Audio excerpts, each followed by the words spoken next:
When I was a kid, I got a hi-fi in a box system.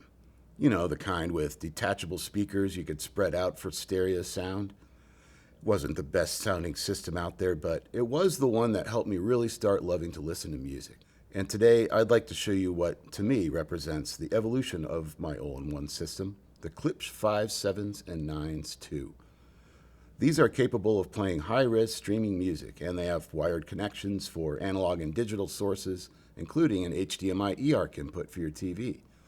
And thanks to Klipsch's partnership with Onkyo, these new powered speakers have a couple of nice tricks up their sleeves. The 5s, 7s, and 9s come in the handsome walnut veneer you see here, plus ebony, and a new red oak veneer.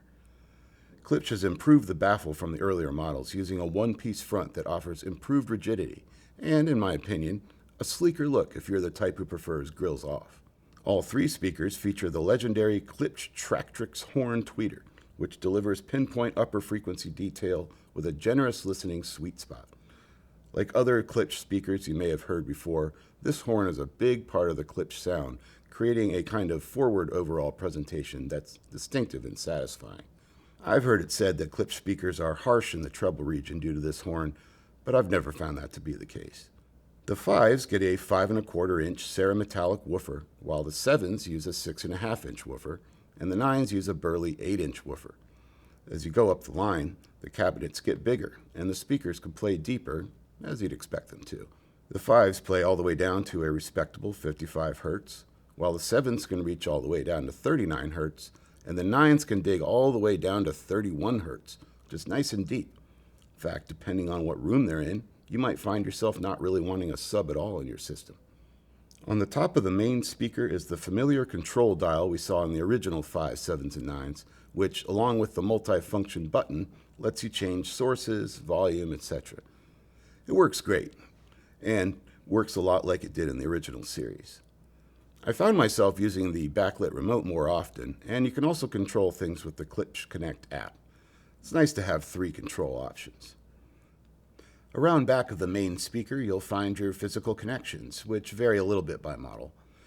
All 3 speakers give you 8K HDMI in and out, including that eARC output for connecting to your TV. There are 2 analog inputs, including one for a turntable. There's a USB input for a flash drive with digital music, an optical input for a digital source like a CD player, an Ethernet input if you want to wire it to your home network, and a subwoofer preamp output. You'll also see the wired input that connects the 2 speakers. When you step up to the 9s, you also get balanced XLR 1/4 inch left and right stereo combo inputs for connecting to a high-end preamp or other balanced equipment. Okay, so far these seem a lot like other stereo-powered speakers you might be considering, but there's a few things about these new Klipsch models that might perk up your ears a little. The first thing, and it's what made me take a trip down memory lane earlier, with the 7s and the 9s, you have a choice of connecting the main and secondary speakers with the included cable or letting them pair wirelessly. With a wired connection, all 3 speakers can play high-res music up to 24-bit 96 kHz. All 3 speakers work with the Connect protocol from high-res services like Tidal and Qobuz, plus Apple AirPlay, Google Cast, Spotify Connect, and good old Bluetooth. The 5s use an XLR wired connection between them, but the 7s and 9s use a connection cable that looks a little like an Ethernet cable. It's a slight change from the original series, and different from the 5s. This wired connection is how I'd recommend connecting them, especially if you enjoy high-res streaming. But what if you don't want yet another cable in your life?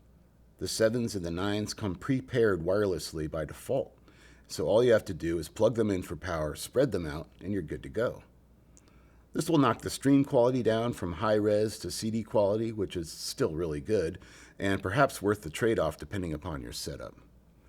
I like this feature while I borrowed these because it makes moving them around very simple.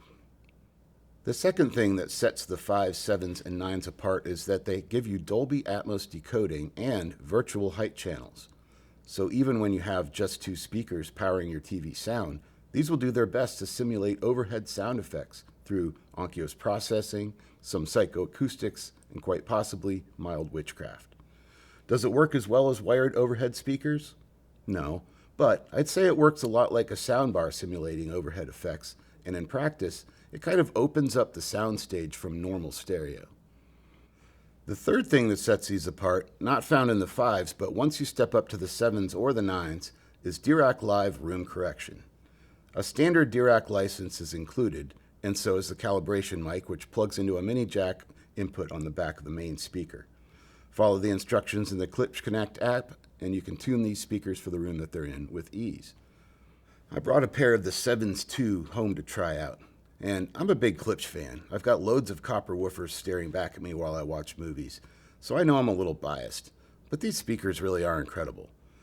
Setup was easy through the Klipsch Connect app, and I had them up and running in no time. And the sound was as I had hoped, punchy and detailed with a nice deep backbone. The crunchy bass in Tool's Sober sounded well-defined and positively gritty. The finger-picked interplay between Doc and Richard Watson during their version of House of the Rising Sun was delightful to hear. And Diana Krall's vocals on Temptation were pristine and airy. Everything else I threw at them, from hard rock to hip-hop, sounded good too.